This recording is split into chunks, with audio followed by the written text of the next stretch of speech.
Hope springs eternal this time of year, and at the start of the baseball season, every fan has reason to believe that this year could be their year, a season in which they will never forget. Welcome everyone to Fios One's 2012 Baseball Preview Show. I'm Rich Barabi. Opening day is almost here. In this half hour, we have everything you need to know on both the Mets and the Yankees to get you ready for the 2012 season. Joining me here in the studio to discuss all things Mets and Yankees is Art Stapleton, a staff writer for The Record who has spent time down in Florida this spring covering the Yankees. Art, welcome to the show. Thanks for having me, Rich. And also joining us here in the studio, he's a part of our Fios One sports team. Adam Kaufman joins us. Adam, how are you?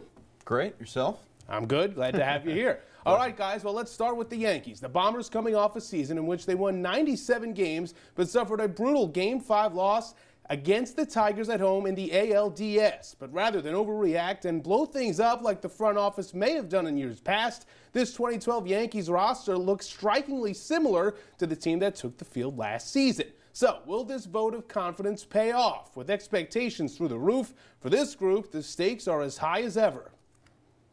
When you're a member of the Yankees, the expectations are always high. It's a World Series or bust culture in the Bronx. Even a playoff appearance is considered a failure if it doesn't result in another ring. It's not the easiest culture to be a part of, but Mark Teixeira says the players on this team wouldn't have it any other way. We all have the same goal here. The Yankees certainly appear to have the kind of roster that will allow them to compete for a 28th World Series title in 2012. Returning are many of the same faces of championship years in the past, including Captain Derek Jeter, who enters his 18th big league season with 3,088 career hits. Jeter is joined in the infield by a group that remains intact from a year ago. Teixeira returns as the first baseman after hitting 39 home runs last season. Russell Martin comes back for his second season with the Bombers behind the plate, and Robinson Cano is coming off another standout year at second base. The question mark on the infield is Alex Rodriguez, who was limited to just 99 games in an injury-plagued 2011 campaign. If A-Rod's injury woes continue in 2012, the Bombers will be forced to replace their longtime cleanup hitter with veteran third baseman Eric Chavez or utility man Eduardo Nunez. The Bombers' outfield looks much the same this year as well. Curtis Granderson is the anchor in center field, coming off a career-high 41-homer season. But Granderson says the key to a successful 2012 is the ability to draw from the past while preparing for the future. You got to go ahead and remember the things you did positive last year, but also forget about them at the same time. Things just don't happen going from next year to the following year. Nick Swisher returns for another season in right field, and the speedy Brett Gardner is once again in left. Gardner is hoping for a quick start after a healthy spring. Last year I was coming off, I had wrist surgery in the offseason. This year, feeling great, healthy, been healthy all offseason, and excited about the season. Newcomer Raul Ibanez figures to see most of the time as the designated hitter this season, and veteran Andrew Jones gives the Yankees a right-handed bat off the bench. But the fate of the 2012 Bombers will most likely be decided by a reloaded pitching staff. Yeah, it's great. The additions we made were real big this offseason, and you can never have too much starting pitching. So that's going to be the key to our successes. Additions like former Dodger Hiroki Kuroda, who pitched to a 3.07 ERA in Los Angeles last season, and former Mariner Michael Pineda, a young right-hander who will start the season on the disabled list, but figures to play a big role in the Bombers' rotation for years to come. CC Sabathia, of course, anchors the staff as the ace. Ivan Nova returns after winning 16 games last year, and Freddie Garcia will pitch out of the number 5 slot. That leaves the Yankees with two big wild cards. Phil Hughes had an injury-marred 2011 season, but won 18 games in 2010, and is hoping to rebound this year. I feel like if I can stay healthy this year, that I can be successful, and that's the biggest key for me, is just to be able to take the ball every 5 days and go out there and help this team win. And then there's Andy Pettitte, who shocked the Yankees universe by announcing his return to the team. He'll stay in Tampa to start the season while building up his arm strength before rejoining the Yankees sometime during the regular year. In the bullpen, well, no one seems to know if this will be Mariano Rivera's last year except Mo himself. But with the Sandman closing games out, the Yankees, as always, are in good hands late in games. The Bombers are clearly armed and loaded for the 2012 season, and now it's up to the players and coaches to take aim at the highest of expectations yet again. We don't want anything given to us, so we're going to keep fighting and try to keep winning World Series. Well, Teixeira, of course, very well versed in the Yankees culture. And honestly, guys, it's a veteran team that realizes exactly what they're up against this season. Well, I mean, I think the expectations are one thing, but I think what they're up against is age. And I think that's really become an issue more and more the last couple of years when you see what Alex Rodriguez has gone through.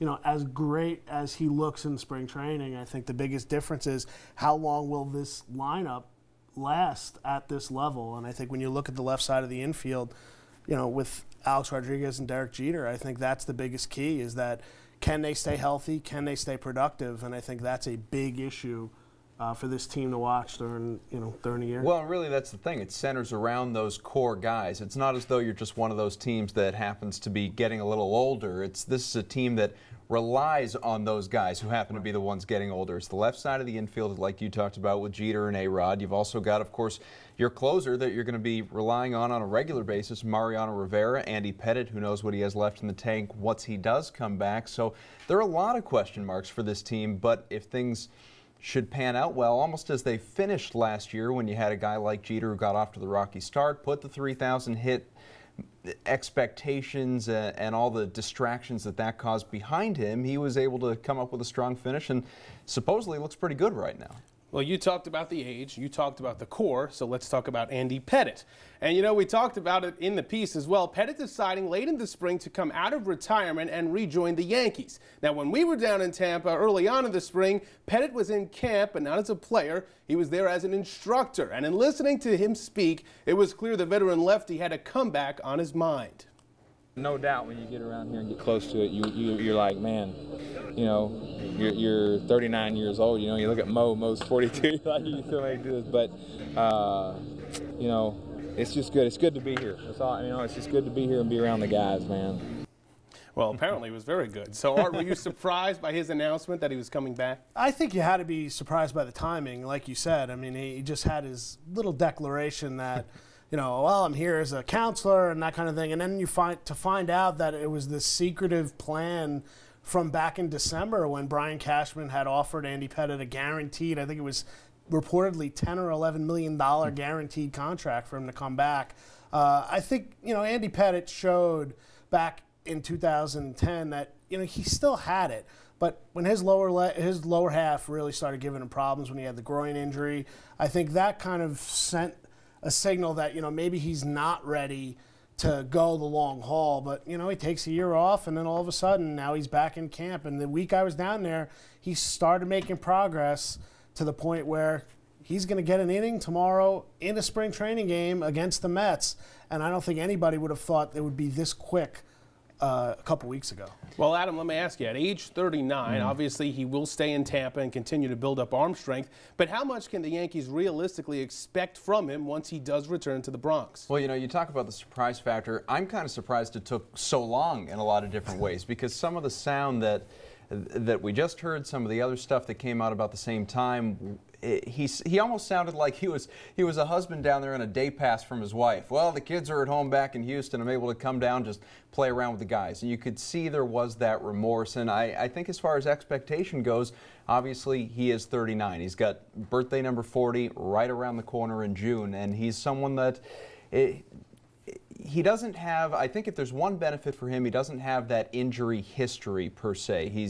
He had a very strong 2010 campaign. He was an all-star. He had 11 wins. He had a low ERA. I think if he does ease his way back, and I know there are talks of him coming back as soon as May, which is unbelievable to think it's a little far-fetched at this point. But if that should happen, and if they're careful with him, and I don't know if there's a pitch count or even an innings plateau by the end of the regular season, he is someone that can be a big contributor to this rotation. Let me ask you about another guy who the Yankees hoped would be a contributor, and at least here in the beginning, he's not going to be. Michael Pineda, Art, is this something that the Yankees need to be concerned with? Well, whenever you're talking about a shoulder injury with a pitcher, shoulder soreness, I mean, you'd almost, not that you want an elbow injury, but you kind of have a timetable for elbow injuries. When it's a shoulder, that's almost, I mean, I know we'll get to Johan Santana a little later, but that's kind of what you're dealing with. But I think there is concern, but, like Brian Cashman said to me during spring training,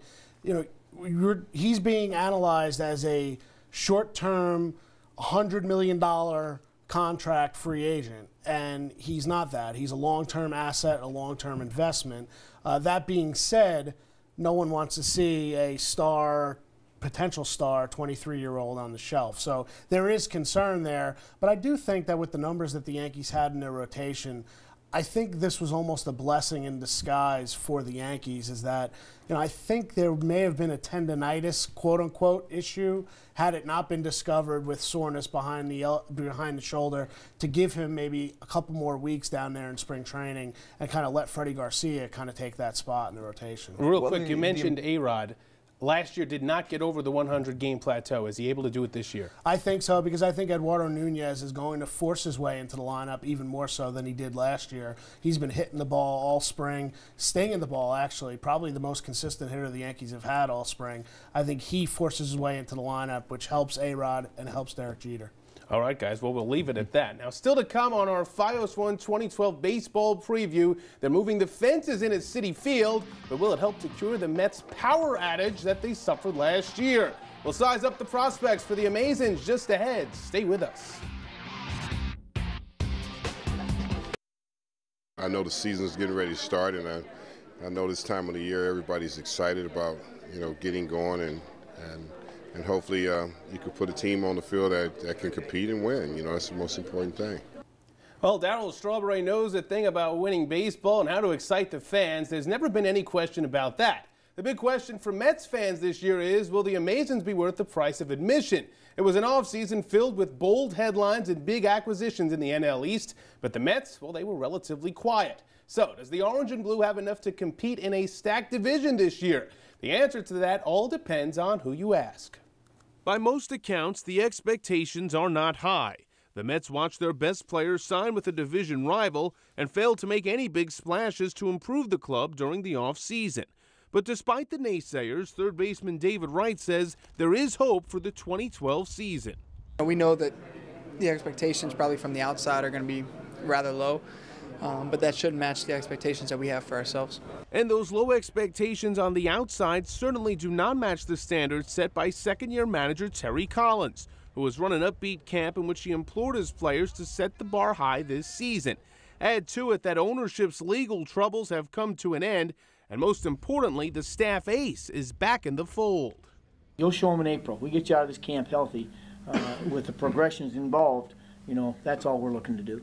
Johan Santana missed the entire 2011 season while recovering from shoulder surgery. But this time around, Santana appears ready to go and will take the ball for the Mets on opening day. It's a return that Collins says means a great deal to the team, and not just on the days that Santana toes the rubber. One thing about when you got a guy like that, everybody tries to compete against it. They don't try to be him, but because he sets a standard for excellence, everybody else follows. If Collins is right that the Mets should expect a big season from knuckleballer R.A. Dickey, who has been a valuable innings eater and dependable starter during his 2 years with the Mets.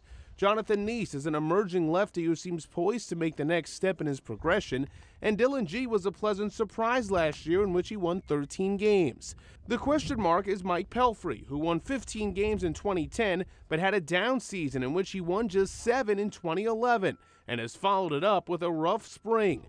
2012 could be Pelfrey's last in New York if he gets off to a slow start once again.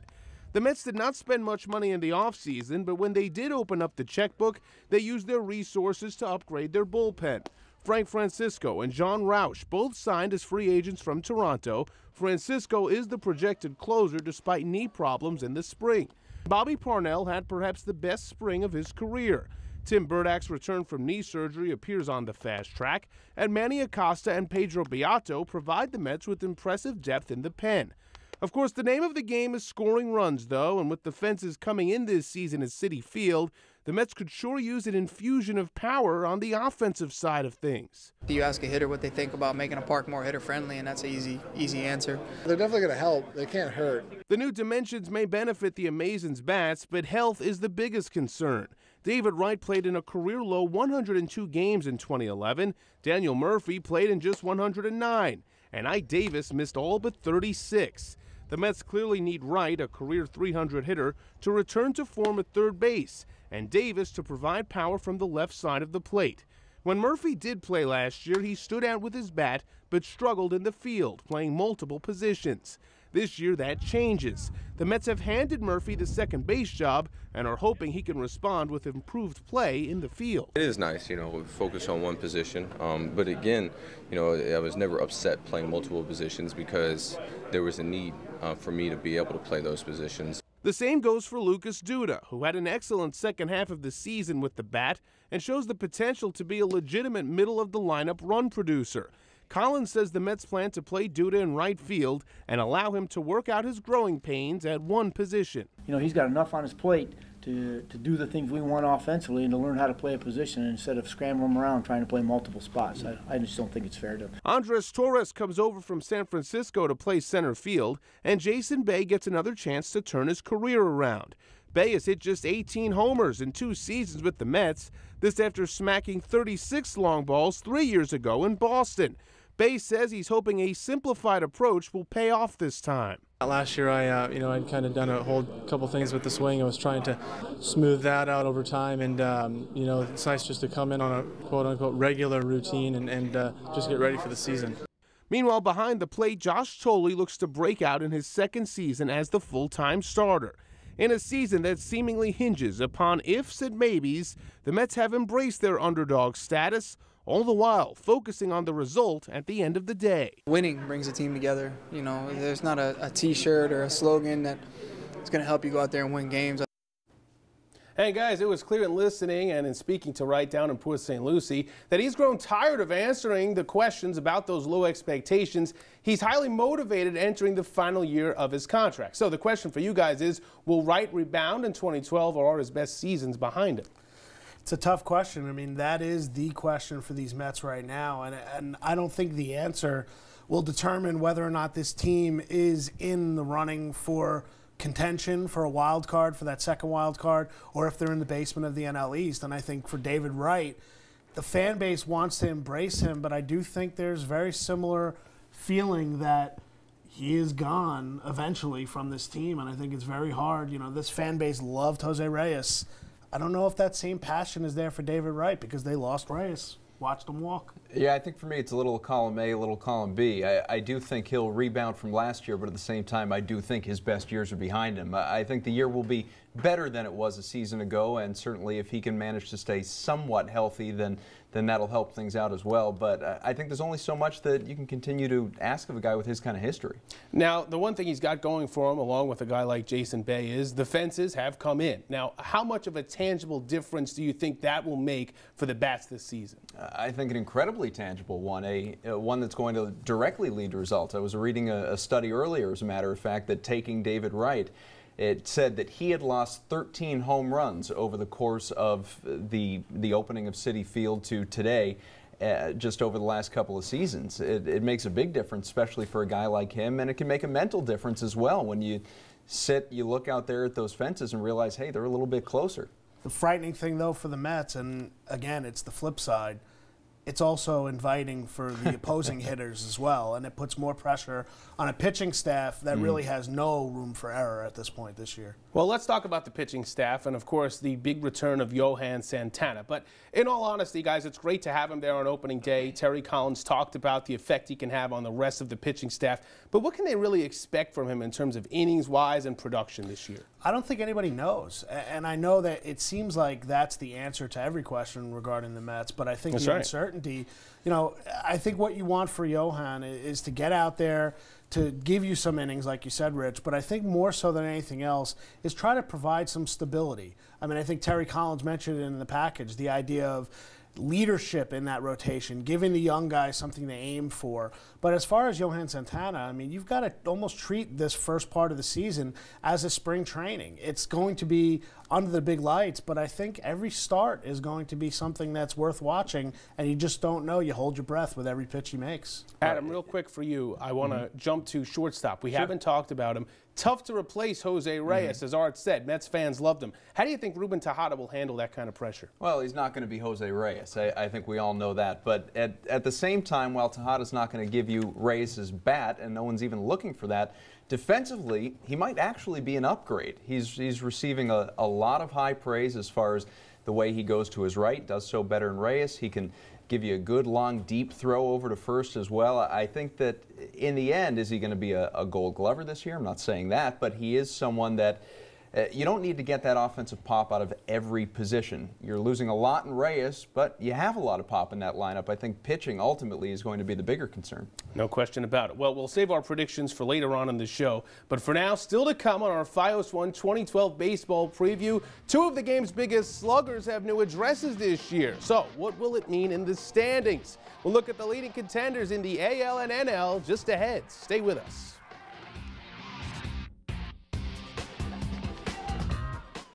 I always say, I want to stay in New York, but, that don't happen. So, like I say, I need to move on. I am honored.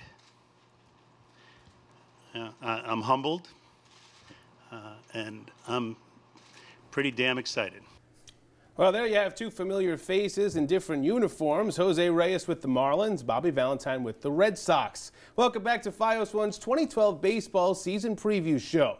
Now, Reyes and Valentine, just two of many big names finding new homes this season. Let's start in the National League and take a look at this star-studded cast changing addresses. The Miami Marlins making a huge push this year as they open up their new stadium. Ozzie Guillen comes in as the new manager. Jose Reyes, of course, comes in to play shortstop. The Fish also signed former Mets reliever Heath Bell to be their closer and veteran lefty Mark Burley to bolster their rotation. Meanwhile, the perennial frontrunner in the East, the Phillies made a big splash by adding former Red Sox closer Jonathan Papelbon to the back of their bullpen. And the Nationals significantly upgraded their rotation by trading for southpaw Gio Gonzalez and signing right-hander Edwin Jackson. So, guys, it is certainly a tough call, but which team do you think improved themselves the most here? I think you have to look at the Marlins and what they did, bringing in Jose Reyes. I think it also motivates Hanley Ramirez as well. And, go back 2 years, Hanley Ramirez is regarded as one of the top 5 players in all of baseball. And last year, an awful season. Do you think he's on board with this move? Do you buy into that? I buy into it now because things are going well. I mean, come June, if things start falling apart and Ozzie Guillen starts going on Twitter and, going after his players, I don't think he's fun guy to follow, by the way. Yes, exactly. But I don't think, I think right now Hanley's on board, and, if he starts off the season well and he's raking and he's hitting 350, I think that things will go well. But I definitely like what the Marlins have done. It'll just be interesting to see if they can put that product on paper out onto the field. I agree. I think as far as Washington's pitching moves, it certainly makes a difference. But that team still has a lot to prove in the division. Having Papelbon in Philly as a closer, no question that's a big help after all the success in Boston, coming now to what's obviously an easier division than the AL East. But I think it'd be the Marlins, even without Burley, even without Heath Bell, just in Jose Reyes. The guy, having a guy like that at the top of your lineup, as Mets fans well know, this guy's a table setter. He's coming off a phenomenal season, and there's no reason to believe he's not going to do something similar again. I agree. All right. Well, still to come on our Fios One 2012 baseball preview, we'll put our experts to the test. We'll go around the horn to find out what our panel thinks about the Yankees and Mets' chances. I'll throw my 2 cents in as well. Stay with us.